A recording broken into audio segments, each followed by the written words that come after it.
सुखो बुद्धान उपादो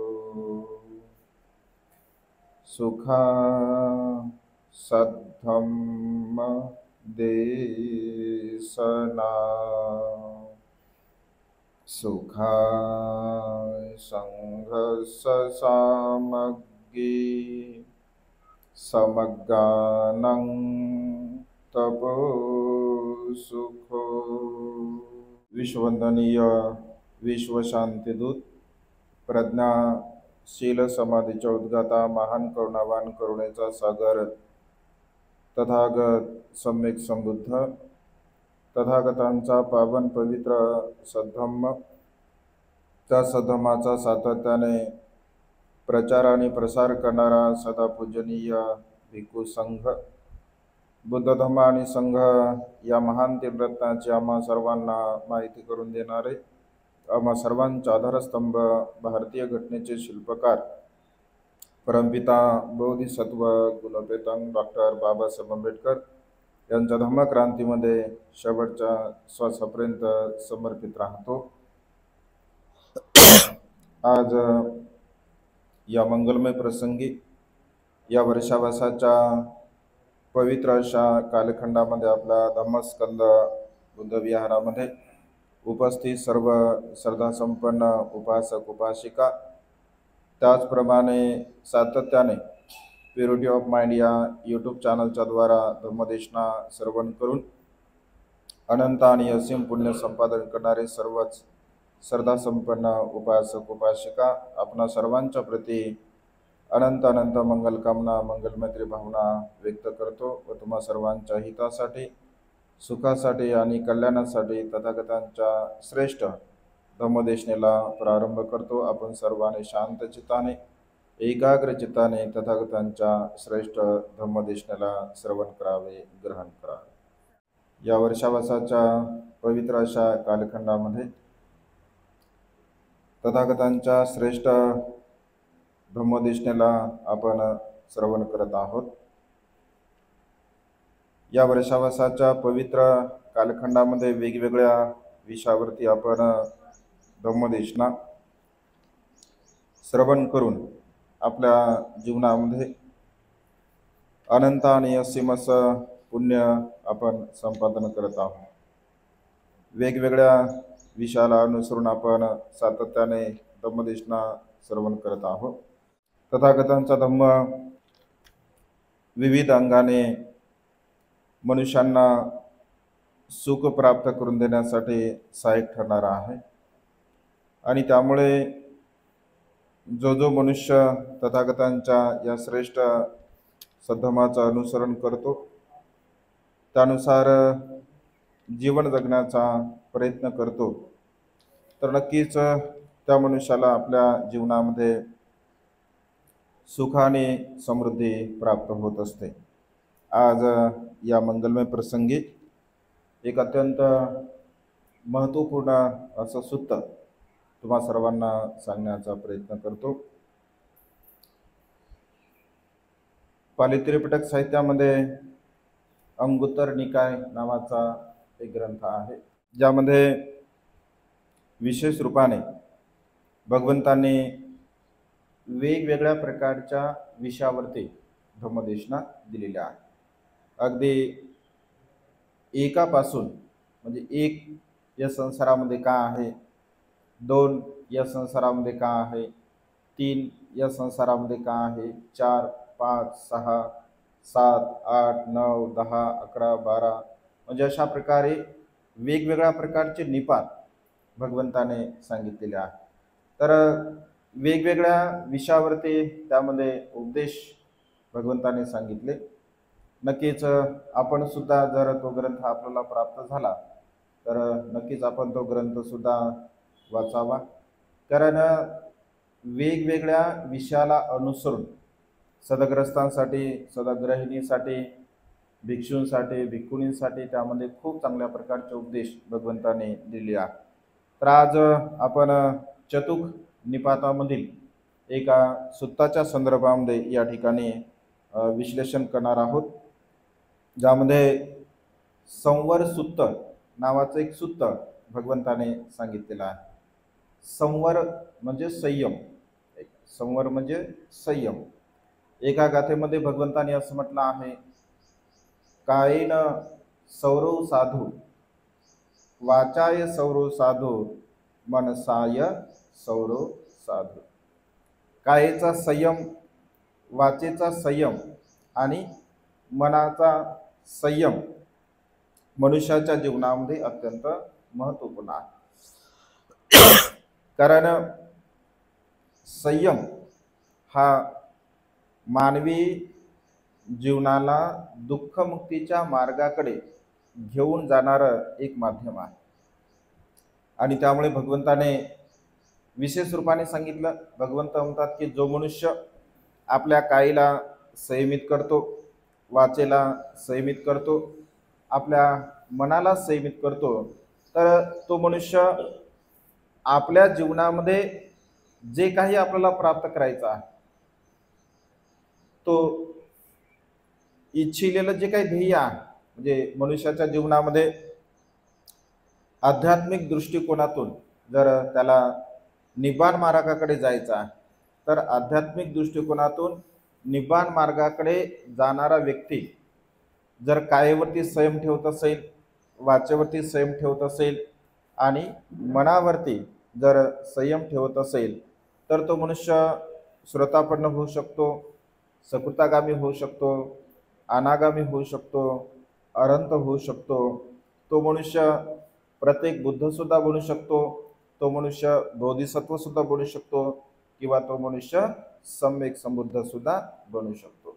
म्हणजे अशा पद्धतीने कायेचा संयम, वाचेचा संयम आणि मनाचा संयम मानवी मनाला दुःखमुक्तीच्या अवस्थेकडे घेऊन जाण्यासाठी अत्यंत महत्त्वपूर्ण आहे. आणि त्यामुळे भगवंत असे म्हणतात, या संवर सूत्रामध्ये भगवंताने 4 प्रकारचे संवर सांगितलेले आहे. 4 प्रकारचे संवर मनुष्याने कशा प्रकारे करावे. मग हे 4 प्रकारचे जे संवर भगवंताने सांगितले, तर या 3 माध्यमांच्या द्वारा आपल्याला त्याचं अनुसरण करायचं आहे, त्याचं आपल्याला आचरण करायचं आहे. मग आपल्या 3 अवस्था कोणत्या, तर काया, वाचा आणि मन.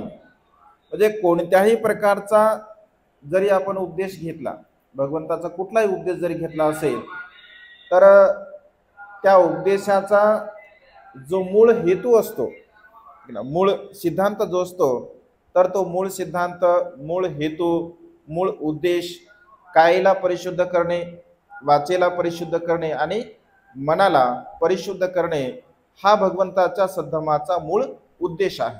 आणि त्यामुळे वेगवेगळ्या प्रकारचे उपदेश भगवंताने प्रसंगाला अनुरूप दिलेले आहे. जशा प्रकारचा प्रसंग असेल, जशा प्रकारची परिस्थिती असेल, किंवा समोरचा व्यक्ती कशा प्रकारचा आहे, कारण मनुष्याचे प्रकार वेगवेगळ्या प्रकारचे आहे. कधी कधी मनुष्य अल्पबुद्धी सुद्धा असतो, कधी कधी मनुष्य मध्यम बुद्धिवान सुद्धा असतो, कधी कधी मनुष्य त्याच्यापेक्षा अधिक चांगल्या प्रकारे ज्ञानी असतो, आणि कधी कधी मनुष्य फार विद्वान असतो. आणि त्यामुळे भगवंताने मनुष्य जशा प्रकारचे असतील, त्या प्रत्येक मनुष्याला भगवंताचा उपदेश कळावा, प्रत्येक मनुष्याने भगवंताचा उपदेश जाणावा, समजून घ्यावं. आणि त्यामुळे भगवंत मनुष्यांना पाहून उपदेश करत असत. सर्वसामान्य जर लोक असतील तर भगवंत सहज साधा सोपा उपदेश करायचे, त्याच्यापेक्षा अधिक जर असतील तर त्याच्यापेक्षा थोडा आध्यात्मिक दृष्टिकोनातून भगवंत उपदेश करायचे. आणि ज्ञानी प्रज्ञावान लोक जर असतील तर मग त्यांना त्यांच्या बुद्धीप्रमाणे भगवंत उपदेश करत असत. कधी कधी समूहामध्ये 4ही प्रकारचे लोक असायचे, तर त्या 4ही प्रकारच्या लोकांना समजून सांगण्यासाठी सुद्धा भगवंत मग उपमा सांगायचे, दृष्टांत सांगायचे, कथा सांगायचे, उदाहरण सांगायचे, गाथा कधी कधी सांगायचे. म्हणजे अशा पद्धतीने नवांग पद्धतीने भगवंत आपला धम्म प्रकाशित करत असत. आणि त्यामुळे समोर बसलेला जो समुदाय वर्ग आहे, जो स्रोत वर्ग आहे, तर तो स्रोत वर्ग भगवंताच्या धम्माला यथाभूतपणे जाणत असे, समजून घेत असे. आणि त्यामुळे भगवंताने देशना दिल्यानंतर कधी कोणी श्रोतापन्न होत असे, कोणी अनागामी होत असे, कोणी सकृतागामी, श्रोतापन्न, अनागामी, अरहंत अशा प्रकारच्या अवस्थेला ते प्राप्त होत असत. आणि त्यामुळे मनुष्याच्या जीवनामध्ये भगवंताने सांगितलेला जो संवर आहे तो संवर आपल्या जीवनामध्ये अत्यंत महत्त्वपूर्ण आहे. आणि 4 प्रकारचे संवर भगवंताने सांगितले. तर भगवंत असे म्हणतात, संवर प्रयत्न हा मानवी जीवनामध्ये सर्वात महत्त्वपूर्ण आहे. पहिला प्रयत्न सांगताना भगवंत असे म्हणतात की संवर प्रयत्न. तर संवर प्रयत्न म्हणजे काय? तर भगवंत असे म्हणतात की हे जे आपलं शरीर आहे, आपलं जे 3.5 हाताची काया आहे, 3.5 हाताचं जे शरीर आहे, या शरीरावरती आपण संयम ठेवला पाहिजे. मग शरीरावरती संयम कसा ठेवावा? तसं वेगवेगळ्या देशनेमध्ये आपण श्रवण करतच असतो. तर शरीरावरती संयम कसा ठेवावा? जसं आपलं हे शरीर आहे, शरीराचे अवयव आहे. मुख्य शरीराचे 6 प्रकारचे अवयव भगवंताने सांगितले. जसं डोळे आहे, कान आहे, जीभ आहे, जे आपण बोलतो. त्यानंतर गंध आपण घेतो नाकाने, आणि शरीराने आपण स्पर्श करतो. सुखद स्पर्श, दुःखद स्पर्श असेल, असुखद असेल, अदुःखद असेल. आणि मनाने या सर्व काही गोष्टीवरती आपण कंट्रोल ठेवत असतो. भगवंत असे म्हणतात की या 6 इंद्रियावरती आपला संयम असला पाहिजे. आपला संयम असला पाहिजे 6 इंद्रियावरती. मग 6 इंद्रियावरती संयम म्हणजे नेमकं काय? जसं आपण डोळ्याने बघण्याचं कार्य करतो. डोळ्याचं कार्य काय आहे? तर डोळ्याचं कार्य हे दृश्य बघण्याचं कार्य आहे. डोळा दृश्य बघत असते. मग दृश्य बघणारा जो व्यक्ती आहे, आध्यात्मिक दृष्टिकोनातून हा भाग आहे. कारण आध्यात्मिकता आपल्या जीवनामध्ये असणं सुद्धा अत्यंत गरजेचं आहे. आणि त्यामुळे जसं डोळे आहे, डोळ्याने आपण एखादं जे काही वस्तू बघतो, एखादं रूप बघतो. जसं हे जे संपूर्ण निसर्गामध्ये आपल्याला जे काही दिसते त्याला भगवंताने रूप असं म्हटलं आहे. ऐकण्या झाडं आहे, डोंगर आहे, दर्या आहे, खोऱ्या आहे, पशु आहे, पक्षी आहे, मनुष्य आहे, स्त्री आहे, पुरुष आहे. जे जे काही आपल्याला दिसतं डोळ्याने, आपल्याला जे काही रूप दिसत असते या निसर्गामधलं, तर ते रूप आपण पाहण्याचं कार्य करत असतो. मग आता यामध्ये संयम ठेवण्याचं काय आहे? यामध्ये संयम ठेवण्याचं काय आहे? तसं हे संपूर्ण निसर्गामध्ये दिसणारे जे दृश्य आहेत आपल्याला, तर याच्या बाबतीमध्ये कसा संयम ठेवायचा, किंवा यामध्ये संयम ठेवण्यासारखं असं का आहे? दिसणारे जे निसर्ग आहे, या निसर्गामध्ये संयम कसा ठेवावा आपण डोळ्याने? कसा ठेवसाल तुम्ही? हा, चांगलं पाहण्यास समजून घ्या की नाही? चांगलं पाहणे. कारण 2 गोष्टी पाहतो आपण, एक तर चांगलं पाहतो आणि वाईट पाहतो. समजून घ्या. जसं एक उदाहरण म्हणून, डोळ्याने तुम्ही रस्त्याने जात आहात आणि रस्त्याने जात असताना एका दाराच्या कंपाऊंड मध्ये अत्यंत सुंदर अशी गुलाबाची फुलं आहे. अत्यंत सुंदर अशी गुलाबाची फुलं आहे.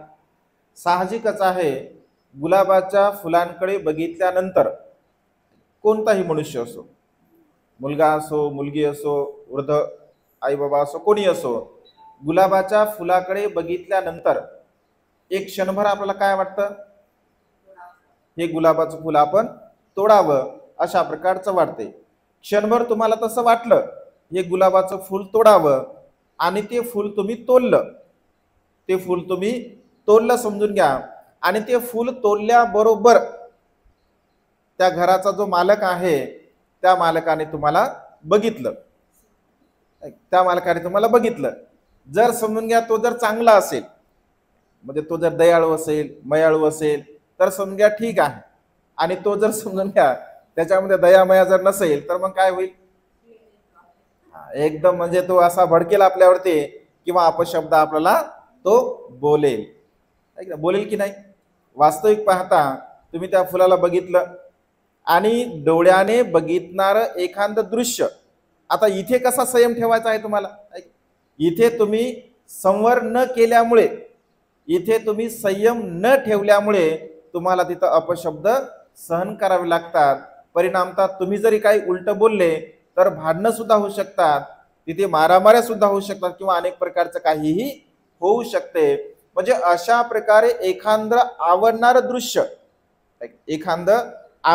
दृश्य आपल्याला दिसलं आणि त्यामध्ये जर आपण मोहित झालो, जसं फुलावरती आपण मोहित झालो, फुल चांगलं आहे, सुंदर आहे, टवटवीत आहे, सुगंधाने युक्त आहे आणि अशा प्रकारच्या फुलाला सहज मला तोडावं असं वाटलं, म्हणजे तिथे मात्र मी विसरलो.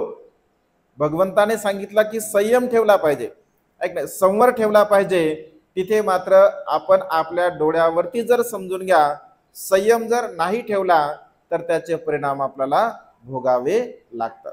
संयम आहे, कारण भगवंत असे म्हणतात, म्हणजे आपण एखादं कृत्य करत असतो, वास्तविक पाहता अत्यंत साधी गोष्ट आहे ती. एखाद्या झाडाचं फुल तोडणे हा निसर्गाचा स्वभाव आणि अत्यंत साधी गोष्ट आहे, परंतु याही गोष्टीला मनुष्य समजून घेत नाही. म्हणजे ज्याचा तो मालक आहे तो सुद्धा समजून घेत नाही आणि ज्यानं तोडलं समजून घ्या तो सुद्धा समजून घेत नाही. परिणामतः त्या मनुष्याला त्या ठिकाणी दुःख भोगावं लागतं. संयम कसा असावा, जे संयम मनुष्याच्या जीवनामध्ये अत्यंत महत्वपूर्ण आहे. एकदा एक भिक्षू वर्षावासाच्या काळामध्ये अधिष्ठान घेत असतात. वर्षावासा काळामध्ये अधिष्ठान असतं वेगवेगळ्या प्रकारचं. तर एक आहारी अशा प्रकारे त्या भिक्षूंचं अधिष्ठान असते. एक आहारी म्हणजे जसं सकाळचं भोजन त्यांनी ग्रहण केलं तर सकाळच्या भोजनामध्ये त्यांना जे काही मिळालं असेल तर ते भोजन ते ग्रहण करत असतात. तर एक आहारी भोजन त्यांनी स्वीकारलं तर ती एक आहारी भोजनाची जी जबाबदारी आहे एका श्रद्धा संपन्न उपासकांनी स्वीकारली, की म्हणते या वर्षावासाच्या कालावधीमध्ये आपण डोंगरामध्ये राहत आहात, कारण त्या भंतेचं अधिष्ठान होतं की आपल्याला एका डोंगरामध्ये एका गुफेमध्ये 3 महिन्याचा वर्षावास कालावधी पूर्ण करायचा आहे. जर डोंगरामध्ये जात असताना किंवा एखाद्या जंगलामध्ये जर समजा जायचं असेल किंवा स्मशानभूमीमध्ये जर वर्षावास करायचा असेल, म्हणजे एकांत स्थळी जर वर्षावास करायचा असेल तर एक तर भिक्षूंना सांगून जावं लागतं किंवा मग आपले जे दायक असतात, जे उपासक असतात त्यांना सांगून जावं लागतं. म्हणजे कधी एखादा प्रसंग जर आला असेल तर त्या प्रसंग तशा प्रकारचं येऊ नये या दृष्टीने. तर एका उपासकांनी त्या भंतेची जबाबदारी स्वीकारली की भंते 3 महिन्यापर्यंत मी तुम्हाला या गुफेमध्ये तुम्ही राहत असताना वास्तव्य करत असताना मी तुम्हाला भोजन आणून देईल. अशा प्रकारे त्यांनी अधिष्ठान घेतलं, उपासकांनी सुद्धा आणि भिक्षूंनी सुद्धा. आणि त्यामुळे रोज सकाळी ते भोजन बनवायचे आपल्या घरी आणि रोज भंतेंना नेऊन भोजन देत असत. तर काही दिवस खूप चांगल्या प्रकारे तो भोजन देतो आणि एक दिवस भोजन घेऊन काय ते उपासक येत नाहीत. भंतेंना असं वाटतं की काहीतरी महत्वाचं काम असेल, आले नसतील, तर भंते त्या दिवशी उपाशी राहतात. दुसऱ्या दिवशी सुद्धा तसंच होते, तिसऱ्या दिवशी सुद्धा तसंच होते, 7 दिवसापर्यंत असं होते. 7 दिवसापर्यंत तो उपासक काही येत नाही आणि 7 दिवस झाल्यानंतर शेवटी भूक नावाचा रोग आहे, भगवंताने असं म्हटलं आहे. 1 दिवस 2 दिवस 3 दिवस 4 दिवस असं काही होणार नाही, परंतु अधिक काळ जर समजा उपाशी मनुष्य राहिला तर वेदना मात्र मनुष्याला भुकेच्या सहन होत नाहीत. असं वेदना होतात आणि भंते हुशार असतात, बुद्धिमान असतात, ज्ञानी असतात. ते असं विचार करतात की एवढा श्रद्धासंपन्न उपासक आहे, एक दिवस तो कामाला कुठे गेला असेल, बाहेर गेला असेल, 2 दिवस 3 दिवस, परंतु 7 दिवसापर्यंत तो आला नाही, याचा अर्थ काहीतरी एकतर तो बिमार असेल किंवा अतिप्रसंग त्याच्यावरती ओढवला असेल की ज्या प्रसंगाला अनुसरून तो येऊ शकत नाही. मग ते भंतेजी आता त्या डोंगराच्या कपारीपासून म्हणजे पाय जे डोंगरामध्ये गुफेमध्ये राहत असतात, गुफेमध्ये राहतात, तर नगराच्या दिशेने येत असतात. चालताना ते असह्य होतात, परंतु उपासकांना तर भेटणं गरजेचं आहे, कारण त्यांनी तशा प्रकारचा संकल्प केला. कदाचित होऊ शकते त्यांची तब्येत बरी नसेल आणि त्यामुळे भंतेजी त्या उपासकांना भेटण्यासाठी त्या डोंगरामधून जंगलामधून गावाच्या दिशेने येत असतात.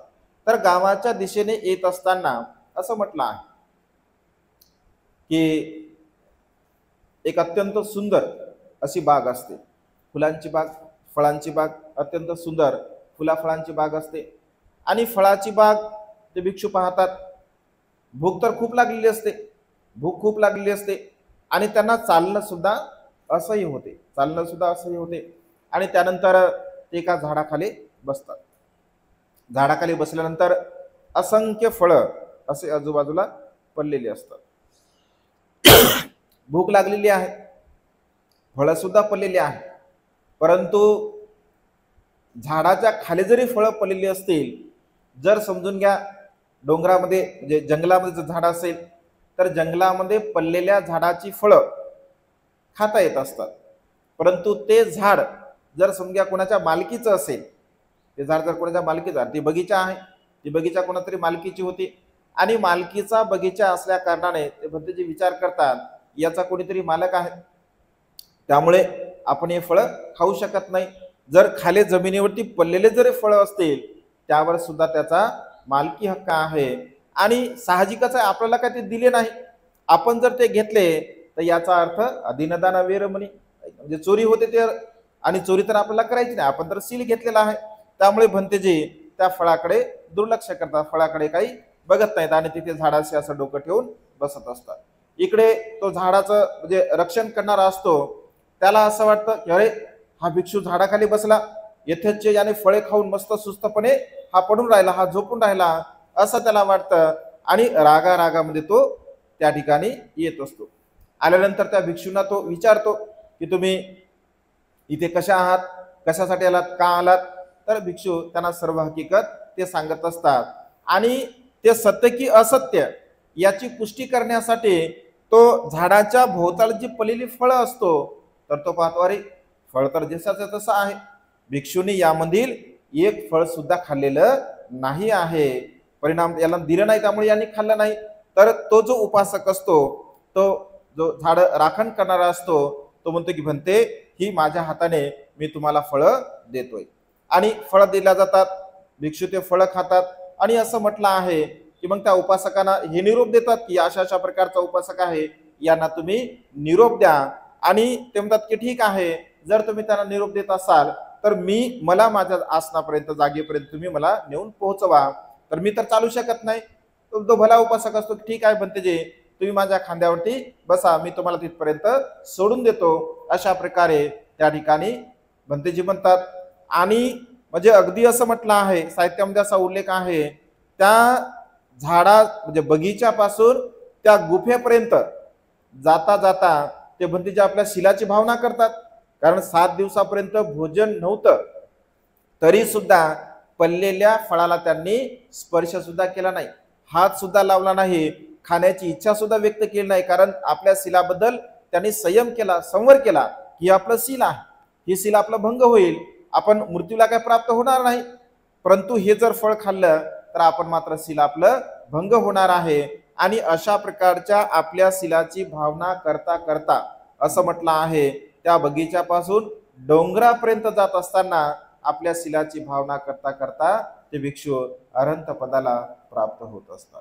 म्हणजे सीलाचं पालन किती महत्वपूर्ण आहे, सदाचाराचं पालन किती महत्वपूर्ण आहे. म्हणजे बघा आपलं सील जर परिपक्व असेल, कारण त्याने संयम ठेवला, एक म्हणजे भुकेने व्याकुळ असणारा व्यक्ती, तिथे संयम खूप महत्वपूर्ण आहे. म्हणजे जेव्हा आपल्याला एखाद्या गोष्टींची गरज असते, आपल्याला भूक लागलेली आहे आणि भूक लागलेली असताना आपल्या समोर अन्न आहे तरी सुद्धा जर आपण ग्रहण करत नसेल तर तो खरा संयम आहे. आपलं पोट भरलेलं आहे आणि नंतर जर संयम ठेवतो म्हटलं तर मग त्याला काय अर्थ आहे, त्याला काही अर्थ नाही आहे. परंतु आपल्याला भूक आहे, भूक लागलेली आहे, त्याची आपल्याला गरज आहे, परंतु आपल्याला ते कोणी दिलेलं नाही आहे आणि त्यामुळे त्याचा आपण स्वीकार ते करत नाहीत. परिणामतः त्यांच्या शिलाचा सदुपयोग, त्यांच्या शिलाचं ते भावना करतात आणि त्या भावनेच्या आधाराने ते दुःखमुक्त अवस्थेपर्यंत पोहोचू शकतात. भगवंत असे म्हणतात की संयम अत्यंत महत्वपूर्ण आहे. डोळ्याचा संयम, फळं झाडाचे दिसत आहेत, खाली पडलेले मस्त गोड गोड फळं आहेत, नाही पिकलेले फळं दिसत आहेत, परंतु त्यांनी डोळ्याचा मात्र संयम ठेवला, कारण डोळ्याचा संयम अत्यंत महत्वपूर्ण आहे. भगवंत असे म्हणतात की संयम अत्यंत महत्वपूर्ण आहे, कारण आपण जोपर्यंत संयम ठेवत नाही तोपर्यंत आपल्याला त्याचा परिणाम भोगावा लागत आहे. संयम जर असेल तर परिणाम चांगले येतात, असंयम जर असेल तर परिणाम आपल्याला चांगले येत नाहीत. मी जसं नेहमी सांगत असतो, एक छोटासा दृष्टांत मी सांगतो की संयम कसा असावा. जसं झाडाला फळं बघितले, झाडाला फळं बघितले, बघण्याचं काम कोण करते? डोळे. बघण्याचं काम डोळ्यांनी केलं की झाडाला सुंदर सुंदर फळं आलेली आहेत. आता डोळ्यांनी बघण्याचं काम केलं, परंतु डोळे झाडापर्यंत जाऊ शकतात का? जाऊ शकत नाही. मग कोण गेलं झाडापर्यंत? झाडापर्यंत गेले आपले पाय. झाडापर्यंत कोण गेलं? पाय गेले. आता झाडापर्यंत पाय जरी गेलं तर पाय काय फळं तोडू शकतात का? नाही. मग फळं कुणी तोडले? हाताने तोडले, आहे की नाही? आता हाताने जरी फळं तोडले, खाल्ले कोण? फळं खाल्ले कोणी? तोंडानं खाल्ले. हाताने जरी खाल्ले तर तोंडात गेले. तोंडानं खाल्ली फळं, गेले फळं कुठं? पोटामध्ये गेले. तेवढ्यामध्ये फळाचा मालकाला राग आला. रागामध्ये मालकाने मारलं. कुठं मारलं? पाठीवर मारलं. पाठीवर जरी मारलं असतील, असे कुठून आले? फळं कोण पाहिले होते? हा कर्म सिद्धांत आहे. हे असं म्हणजे असं गोल गोल गोल गोल गोल गोल आपल्याला फिरावं लागतं, तिथे जावं लागतं. म्हणजे ज्याने जो परिणाम केला, ज्याने जे कर्म केले त्याला त्याचा परिणाम भोगावा लागतो. पाहण्याचं काम कोण केलं? डोळ्याने. तर शेवटी अश्रू हे डोळ्यालाच भोगावे लागले. आणि त्यामुळे संयम अत्यंत महत्वपूर्ण मनुष्याच्या जीवनामध्ये. मग संवर प्रयत्न भगवंतांनी म्हटलं आहे, तर डोळ्याचा संयम असावा. डोळ्याचा संयम अत्यंत महत्वपूर्ण आहे. त्यानंतर कानाचा संयम सुद्धा असावा. श्रोत इंद्रिय ज्याला आपण म्हणत असतो, ऐक ना, कानाचा संयम. कान काय काम करते? शब्द ऐकण्याचं काम. शब्द ऐकण्याचं काम करते. जर समजून घ्या, चांगले शब्द आपले स्तुतीपर शब्द आहे. कोणी जरी आपली चांगली चांगली स्तुती केली तर आपल्याला छान वाटते, हा एकदम मस्त वाटते. आणि कोणी जर आपली निंदा केली तर मग निंदा केली तर आपल्याला दुःख होत असते. भगवंत असे म्हणतात की जी स्तुती असते, जी निंदा असते, येथे सुद्धा संयम असला पाहिजे. इथे सुद्धा संयम असला पाहिजे. म्हणजे आपली जर कोणी स्तुती केली तर भारावून नाही गेलं पाहिजे. स्तुती जर केली तर भारावून नाही गेलं पाहिजे. आणि कोणी आपली निंदा जरी केली तरी आपण दुःख नाही केलं पाहिजे. या दोन्ही गोष्टी जर आपल्यामध्ये संयम असेल, याच्यामध्ये समानता जर आपल्याला म्हणजे समानता बाळगण्याची कला जर आपल्याला अवगत झाली तर आपल्याला दुःख होत नाही, आपण दुःखी होऊ शकत नाही. आणि त्यामुळे भगवंत असे म्हणतात की आपण आपल्या कानावरती संयम सुद्धा ठेवला पाहिजे. आपल्या कानावरती संयम सुद्धा ठेवला पाहिजे. म्हणजे जेवढं काही चांगलं आहे, जेवढं काही चांगलं आहे, आपल्या हिताचं आहे, आपल्या सुखाचं आहे, आपल्या कल्याणाचं आहे, तर अशा प्रकारचं आपण श्रवण करण्याचा प्रयत्न केला पाहिजे. परंतु जे आपल्या हिताचं नाही, आपल्या सुखाचं नाही, आपल्या कल्याणाचं नाही, तर अशा प्रकारच्या गोष्टी आपण श्रवण केल्या नाही पाहिजे. आणि त्यामुळे भगवंत असे म्हणतात की श्रोतमय प्रज्ञेचा विकास तुम्हाला करायचा आहे. कारण ऐकून ऐकून सुद्धा आपण अनेक प्रकारचं ज्ञान संपादन करू शकतो. आपल्याला लिहिता जरी येत नसेल, आपल्याला वाचता जरी येत नसेल, आपल्याला बोलता जरी येत नसेल, परंतु केवळ आपण ऐकण्याचं जरी काम करत असेल तरी सुद्धा मात्र आपण खूप ज्ञानी विद्वान बनू शकतो. भगवंताच्या काळामध्ये खुजोत्तरा नावाची दासी होती. मी नेहमी सांगत असतो आपल्या प्युरिटी ऑफ माइंड चॅनलवरती खुजोत्तराचं पूर्ण जीवनचरित्र आहे बघा. म्हणजे तिला फक्त ऐकून ऐकून भगवंताचे फक्त रोज ती उपदेश ऐकायची, एवढी तिची बुद्धिमत्ता प्रगल्भ होती, एवढं म्हणजे तिची श्रवणशक्ती एवढी जे दांडगी होते की भगवंताचे सर्वच्या सर्व उपदेश तिने अगदी मुखोगत केले होते. भगवंत असं म्हणतात की भिक्षूंनो, उपासिकेंना उपदेश देण्यामध्ये खुजोत्तरा ही अग्र आहे. म्हणजे भगवंताचा उपदेश ऐकायचे, जशाच्या तसा उपदेश ती म्हणजे इतर राण्यांना, सामावतीची ती दासी असते, सामावतींना आणि सामावतीच्या 500 मैत्रिणींना ती रोज उपदेश करत असे, केवळ ऐकून ऐकून. श्रवण प्रज्ञा सुद्धा आपल्या जीवनामध्ये अत्यंत महत्वपूर्ण आहे. आणि त्यामुळे श्रवण करत असताना आपण कसं ऐकतो यावरती सुद्धा डिपेंड आहे, त्यावर अवलंबून आहे. म्हणजे केवळ आपण ऐकण्यासाठी म्हणून ऐकतो की एकाग्र चित्ताने आपण ऐकतो, मन लावून आपण ऐकतो, ऐकल्यानंतर त्याचं चिंतन मनन करतो, यावर सुद्धा आपली प्रज्ञा अवलंबून आहे. नाहीतर कधी कधी असं होते, नळी फुंकली सोनारे आणि इकडून तिकडे गेलं वारं. म्हणजे काहीच नाही बा, प्रवचन तर लय चांगलं झालं, लय चांगलं झालं, काय सांगलं, लय चांगलं झालं, काय सांगलं, लय चांगलं झालं. आता लय चांगलं झालं पण सांगलं काय ते तर सांगा, काहीच लक्षात राहत नाही. आपल्या घरापर्यंत जाऊ तर आपण विसरून जातो, आहे की नाही. म्हणजे ऐकताना आपण एकदम म्हणजे अत्यंत प्रसन्न चित्ताने तंद्रीमध्ये ऐकतो, परंतु नंतर मात्र लक्षामध्ये राहत नाही. त्याचं कारण असं असतं की आपण त्याचं चिंतन करत नाही, आपण त्याचं मनन करत नाही, पुन्हा पुन्हा आपल्या माइंडमध्ये त्याला आपण रिमाइंड करत नाही. जर पुन्हा पुन्हा पुन्हा पुन्हा जर तुम्ही त्याचं चिंतन मनन जर केलं तर तुम्हाला ती गोष्ट आठवते, सहज आठवते. जसं उदाहरण म्हणून बघा, लहानपणी एखादी तुम्हाला शाळेमध्ये शिकवलेली कविता असेल, आठवते की नाही? का आठवते? कारण तिला आपण परफेक्ट पाठ केला, त्या आपल्या मनस्पटलावरती तिनं म्हणजे घर केला, त्याचं चिंतन म्हणून आपण केलेलं आहे. जसं आता उदाहरण म्हणून जनगण आपण म्हणतो प्रतिज्ञा, आता किती दिवस झाले तुम्ही म्हणली नसेल, आणि वर्ष झालं असतील, किती वर्ष झाले असतील म्हणले नाही, पण आजही जर तुम्हाला प्रेड सावधान आणि सुरू करा जनगण म्हटलं की आपोआप आपल्या तोंडातून ते शब्द बाहेर पडतात. का पडतात? कारण त्याची प्रॅक्टिस आपल्या मनस्पटलावरती ऑलरेडी झालेली आहे. म्हणजे एखादी गोष्ट सुप्तपणे आपल्या मनामध्ये असते, पण प्रॅक्टिस करू करू प्रॅक्टिस करू करू प्रॅक्टिस करू करू ती गोष्ट आपण परफेक्ट करू शकतो. आणि त्यामुळे चिंतन मनन आपल्या जीवनामध्ये अत्यंत आवश्यक आहे. स्रोतमय प्रज्ञा आपण विकसित करण्याचा प्रयत्न केला पाहिजे, आणि त्यामुळे नेहमी चांगलं श्रवण केलं पाहिजे, नेहमी चांगलं ऐकलं पाहिजे, जे आपल्या हिताचं आहे, आपल्या सुखाचं आहे, आपल्या कल्याणाचं आहे, अशा प्रकारचं आपण ऐकलं पाहिजे. म्हणजे कानावरती सुद्धा आपण संयम ठेवला. जसं गंध, नाकाने आपण गंध घेतो, नाकाचं कार्य आहे गंध घेणे. चांगलाही गंध आपण घेतो आणि वाईट सुद्धा आपण गंध घेतो. चांगला गंध जर घेतो आपला प्रसन्नता वाटते, आनंद मिळतो, पण वाईट गंध जर असेल तर आपण दुःख त्या ठिकाणी व्यक्त करत असतो. भगवंत असे म्हणतात की तिथे दोन्ही गोष्टीमध्ये आपल्यामध्ये समता असली पाहिजे, दोन्ही गोष्टीमध्ये आपल्यामध्ये समता असली पाहिजे. जर समजून घ्या, एखादं चंदनाचं लाकूड असेल, एखादं चंदनाचं जर लाकूड असेल तर चंदनाचा सुगंध आपल्याला सहज आणि सहज घ्यावा वाटतो, घेतच राहावं वाटतं. का? कारण तो खूप चांगल्या प्रकारचा सुगंध आहे. एखादी दुर्गंधमय वस्तू जर बाजूला पडलेली असेल तर त्या दुर्गंधमय वस्तूचा आपण गंध घेऊ शकत नाही. का? कारण ते दुर्गंधाने युक्त आहे. भगवंत असे म्हणतात की जर तुम्हाला काही क्षणासाठी पडलेली दुर्गंधमय वस्तू, त्या वस्तूचा म्हणजे गंध घ्यावासा वाटत नाही आहे, त्या काही क्षणभर राहणारी, काही दिवस राहणाऱ्या त्या वस्तूचा तुम्हाला गंध घ्यावा वाटत नाही आहे, आणि मग तुमचं जीवन जर दुर्गंधमय झालं असेल, आपलं जर जीवन समजा सर्व पूर्ण दुर्गंधमय असेल तर मग मनुष्याच्या जीवनाचा काही लाभ आहे का? बिलकुल नाही आहे. तर दुर्गंधयुक्त आपलं जीवन नसावं.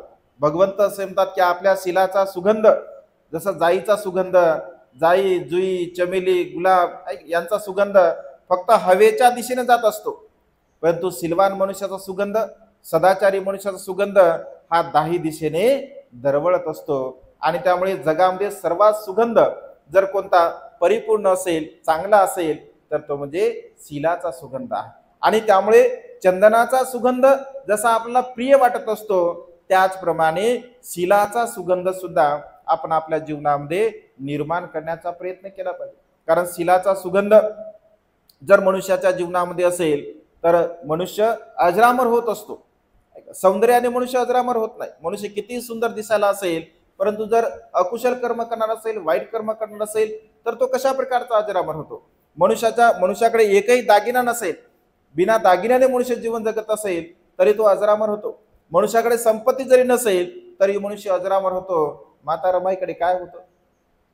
एक साधा दागिना सुद्धा माता रमाईकडे नव्हता, पण माता रमाई आपल्या शिलाने सुगंधित होत्या. आपल्या सदाचाराने, आपल्या नीतिमत्तेने, आपल्या चांगल्या गुणाने माता रमाई सुगंधित होत्या, आणि मृत्यूच्या पश्चात सुद्धा त्या आजही जिवंत आहेत आपल्या शिलाच्या, सदाचाराच्या, परोपकाराच्या सद्गुणाने. आणि त्यामुळे मनुष्याच्या जीवनामध्ये शिलाचा सुगंध अत्यंत महत्वपूर्ण आहे. आणि त्यामुळे भगवंत असे म्हणतात की ध्यान इंद्रिय जे आहे त्यावरती सुद्धा आपण संयम ठेवला पाहिजे. आपण गंधामध्ये सुद्धा भारावून नाही गेलं पाहिजे, कारण मनुष्य गंधामध्ये भारावून जात असतो. गंध मनुष्याच्या चित्तामध्ये विकार उत्पन्न करणारा असतो. गंधामुळे मनुष्य वाईट प्रकारचे अकुशल कर्म सुद्धा करतो, वाईट कर्म सुद्धा करतो. आपण कधीही भारावून जाऊ नये. त्यानंतर चव आहे, आपण जिभेने चव घेत असतो, तर जिभेचे चोचले पुरवत असताना भगवंत असे म्हणतात की मनुष्याने संयम ठेवला पाहिजे. जिभेचे चोचले आपल्याला दिसतात तसे साधे नसतात, कारण मनुष्य प्राण्यांची हत्या कशासाठी करतो? कशासाठी करते मनुष्य प्राण्यांची हत्या? जे जिभेचे चोचले पुरवण्यासाठी मनुष्य प्राण्यांची हत्या करत असतो. कधी कधी द्वेषामधून मनुष्य हत्या करतो, कधी कधी लोभामधून मनुष्य हत्या करतो, कधी कधी आपल्या इच्छा आकांक्षा पूर्ण कराव्या म्हणून मनुष्य हत्या करत असतो. आणि त्यामुळे भगवंत असे म्हणतात की प्राण्यांची हत्या आपण करू नये. प्राण्यांची हत्या आपण कधीही करू नये, कारण प्राण्यांची हत्या केल्यामुळे 4 गोष्टींची हानी आपली होत असते. आपण स्वतः प्राण्याला मारून जे काही मांस आपण खात असतो, स्वतः मारून आपण शक्यतो खाऊ नये. खाण्याचा विषय जो मार्केटमध्ये जर एखादा उपलब्ध होत असेल, मिळत असेल, तर त्यामध्ये काय असं विशेष वाईट नाही आहे. परंतु आपण आपल्या स्वतःने मारणे, स्वतः हत्या करणे ते मात्र अकुशल कर्म आहे, पाप कर्म आहे असं भगवंतांनी म्हटलं आहे. आणि त्यामुळे आपण स्वतः मारून कधीही तसं खाऊ नये किंवा तशा प्रकारचं कृत्य आपण करू नये. कारण 4 गोष्टींची हानी होते आपली प्राण्यांची हत्या केल्यामुळे. आपल्याला आपलं आयुष्य कमी होते, आपला जो वर्ण असतो सतेज तो वर्ण आपला कमी होतो, आपल्याला सुख सुद्धा लाभत नाही आणि आपल्याला बल सुद्धा लाभत नाही. म्हणजे आयुष्य, वर्ण, सुख आणि बल या 4 गोष्टींची आपल्याला प्राप्ती होत नाही आपण जर प्राण्यांची हत्या करत असेल. आणि त्यामुळे कधीही आपण प्राण्यांची हत्या करू नये. भगवंत असे म्हणतात की हे पहा 4 प्रकारचे जे संवर आहेत. 5वा संवर आहे आपला स्पर्श संवर, म्हणजे आपल्या शरीराला ज्या काही होणाऱ्या वेदना आहेत, तर हा साधनेचा भाग आहे. जरा जेव्हा आपण साधना वगैरे करत असतो, विपश्यना भावना करतो, आनापानसतीची भावना करतो, तर आनापानसती करताना, विपश्यना भावना करत असताना आपण ध्यान साधना करतो, तेव्हा आपल्या शरीरावरती उत्पन्न होणाऱ्या ज्या काही वेदना असतात, संवेदना असतात, ज्या सुखद असतात, दुःखद असतात, असुखद असतात, अदुःखद असतात. जसं तुम्ही आता इथे बसला आहात, अर्धा तास तुम्ही बसले, 1 तास तुम्ही बसले, आपल्या मांडीमध्ये आपल्या मुंग्या येतात, पायामध्ये आपल्या मुंग्या येतात, आपल्या पाठीमध्ये मुंग्या येतात, आपल्या मानेमध्ये मुंग्या येतात. का? कारण आपण तिथे 1 तासभर, अर्धा तासभर बसलेलो असतो. तर या शरीरावरती उत्पन्न होणाऱ्या ज्या वेदना असतात, ज्या दुःखद असतात, ज्या सुखद असतात, याला आपण जाणलं पाहिजे. जर तुम्ही एकाग्र चित्ताने समजा बसले, तुमचं चित्त जर एकाग्र झालं आणि तुम्ही जर बसलात अर्धा तास, 1 तास, 1.5 तासभर, तर तुम्हाला काही असं विशेष वाटत नाही. परंतु तुमचं चित्त जर स्थिर नसेल, तुमचं चित्त जर अस्थिर असेल किंवा तुमचं चित्त जर एखाद्या वेगळ्या विषयाकडे जर जात असेल, तर तिथे मात्र मग तुम्हाला शरीराच्या वेदना त्रास देतात. धम्मश्रवण करताना एकाग्र चित्ताने जर आपण बसलो तर आपला कोणत्याही प्रकारची हानी होत नाही. परंतु एकाग्र चित्त जर नसेल तर मात्र आपल्याला त्रास मात्र नक्की होत असतो. जसं उदाहरण म्हणून जर बघितलं, एखादी मूवी आपण बघतो आपल्या आवडीची, एखादी मूवी आपल्याला आवडणारी आहे आणि आवडणारी मूवी आपण बघत आहोत. किती वेळ असते मूवी? कमीत कमी 3 तास असते. 3 तासामध्ये उठतो का आपण? जागेवर हलत पण नाही आपण. का हलत नाही? कारण त्याच्यामध्ये आपल्याला आनंद असतो, त्याच्यामध्ये आपलं स्वतःचं चित्त आपण एकाग्र केलं असते आणि स्वतःचं चित्त त्याच्यामध्ये एकाग्र केल्यामुळे ना आपल्या पायाला वेदना होतात, ना कमरेमध्ये वेदना होतात, ना पाठीमध्ये वेदना होतात. मग कधी जर पाणी पियाचं थांबमध्ये एवढा शॉट होत्या म्हणते, हा सीन जरा भारी दिसायला म्हणते, म्हणजे हा सीन म्हणता म्हणता सारा पिक्चर निघून जाते, तरी आपण पाणी पियाला उठत नाही आणि का भोजन करायला उठत नाही मनुष्य. का? कारण आपलं संपूर्ण चित्त त्या दृश्यांकडे एकाग्र झालेलं असतं. भगवंत असे म्हणतात की कोणतीही गोष्ट आपण जेव्हा प्रसन्न चित्ताने, आनंदी चित्ताने करत असतो आणि त्या गोष्टीमध्ये जर आपलं चित्त एकाग्र जर होत असेल, एक साधी आणि सोपी गोष्ट तुम्हाला सांगतो. आता मी इथे बोलतो तुमच्यासोबत, साधी गोष्ट आहे समजा, बोलतो मी तुमच्यासोबत, तर बोलताना पाऊण तास, 1 तासभर बोलतो, पाऊण तास, 1 तासभर बोलतो. आता खरंच माझ्या शरीरामध्ये वेदना होत नसतील का? साहजिक होतीलच ना, कारण शरीर हाडामासा शरीर आहे ना. जसं तुमचं हाडामासा शरीर आहे तसं आमचं सुद्धा हाडामासा शरीर आहे. पण त्यात जाणवत का नाही? कारण तुम्हाला सांगताना चित्त एकाग्र असावं लागते. जर चित्त एकाग्र जर नसेल, सांगायचं राहून जाते दुसरं, गाडी दुसरीकडेच भर करते पुण्यात कधी कधी. ऐक ना, चित्त जर एकाग्र नसेल तर म्हणजे आपला विषय जातो दुसरीकडे आणि आपण बोलतो दुसरं. तर तसं झालं नाही पाहिजे, कारण बोलणारापेक्षा ऐकणारा ज्ञानी असते. बोलणारापेक्षा ऐकणारा ज्ञानी असते, कारण ऐकणाऱ्याला समजते की नेमकं समोरचा व्यक्ती काय बोलत आहे, कशा प्रकारचं बोलत आहे, त्या विषयाला अनुसरून बोलत आहे का विषयाला सोडून बोलत आहे. आणि त्यामुळे म्हणजे एक उदाहरण म्हणून सांगितलं तुम्हाला, कारण चित्ताची एकाग्रता जर आपल्याला करायची असेल तर आपण त्यामध्ये आपलं 100% दिलं पाहिजे. आपण 100% जर त्यामध्ये आपलं देऊ तर आपलं चित्त एकाग्र होऊ शकते, कारण ते एकाग्र होणारच आहे. ते का अशक्य गोष्ट आहे का? अशक्य गोष्ट ती नाहीच आहे. आणि जी गोष्ट अशक्य नाही आहे ती गोष्ट शक्य आहे. आणि त्यामुळे सातत्याने जेव्हा जेव्हा आपण आपल्या जीवनामध्ये अशा प्रकारचे कर्म करण्याचा प्रयत्न करत असतो तर त्या क्षणी त्या वेळेपुरतं आपलं चित्त परिपूर्णतः एकाग्र असलं पाहिजे. परिपूर्णपणे या क्षणी मी आता धम्मदेशना श्रवण करत आहे, याच्या व्यतिरिक्त माझ्या चित्तामध्ये अन्य विचाराला मी कुठल्याही प्रकारचं स्थान देणार नाही. अशा प्रकारचा विचार, अशा प्रकारचा संकल्प आपण आपल्या जीवनामध्ये केला पाहिजे. आणि तशा प्रकारचा संकल्प करून जर आपण एखादी गोष्ट करत असेल तर त्याचा लाभ आपल्याला आपल्या जीवनामध्ये होत असतो. आणि त्यामुळे संयम अत्यंत महत्वपूर्ण आहे. भगवंत असे म्हणतात की या 5 इंद्रियाच्या द्वारा जेव्हा आपण संयम ठेवत असतो तर हा संयम ठेवल्यानंतर याला कंट्रोल कोण करते, तर याला कंट्रोल आपलं मन करत असते. डोळ्याने दिसणारी वस्तू चांगली आहे किंवा वाईट आहे कोण सांगतं? डोळे फक्त बघण्याचं काम करतात, परंतु चांगलं आहे किंवा वाईट आहे हे ठरवण्याचं काम मन करते.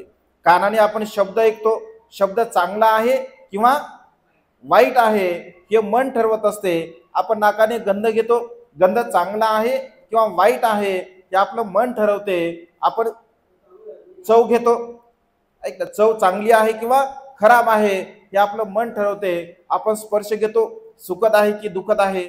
या 5ही इंद्रियांना कंट्रोल करण्याचं काम आपलं मन करत असते. आणि त्यामुळे सातत्याने आपल्या मनाला आपण संयमित ठेवण्याचा प्रयत्न केला पाहिजे.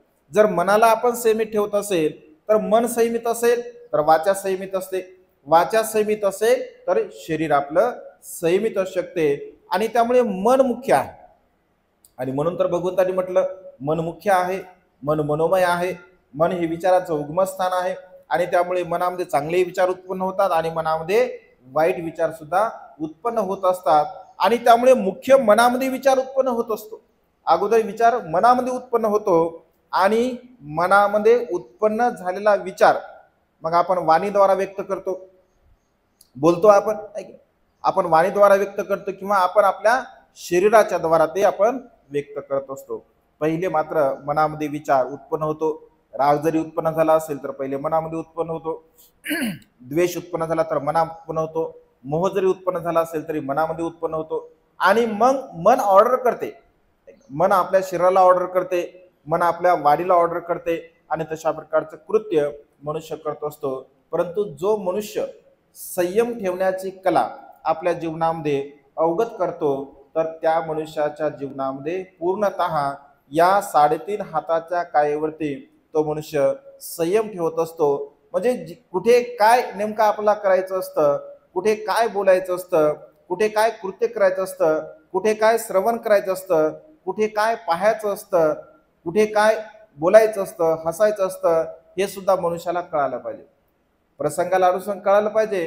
नाही तर भलत्याच ठिकाणी जर आपण हसलो, ऐक ना, भलत्या हसणं चांगलं आहे, ऐक हसणं शरीरासाठी चांगलं असतं.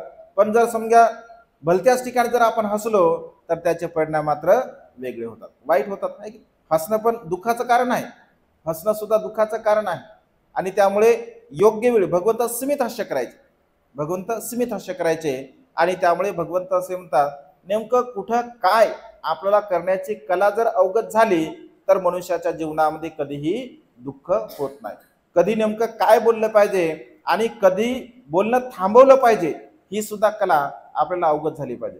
बाबासाहेब बघा, बडोद्याला बाबासाहेबांवरती प्रसंग आला, ऐक ना, का लाठ्या काठ्या घेऊन लोक मारायला आले बाबासाहेबांना, लाठ्या काठ्या घेऊन लोक बाबासाहेबांना मारायला आले.